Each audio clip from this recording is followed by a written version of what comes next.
Débutant le 16 février prochain, elle sera placée sous le signe du chien.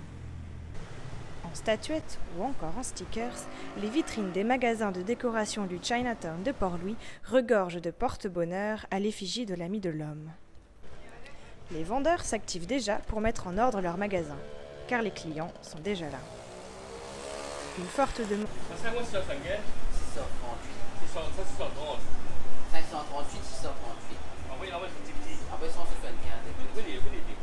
Se fait aussi sentir sur la nourriture et surtout sur les gâteaux traditionnels comme la cire. À Maurice, on appelle la cire, ça ressemble à la cire, mais au fait, ça s'appelle le nian cao. C'est fait sucré, c'est fait à base de pâte de riz. Cette année, la fête du printemps sera célébrée sous un nouveau jour. Car à l'occasion des 50 ans de l'indépendance, une grande parade aura lieu le 14 février. Défileront toutes sortes de structures suivant un trajet bien défini. Et ça va commencer du Champ de Mars pour venir au Chinatown.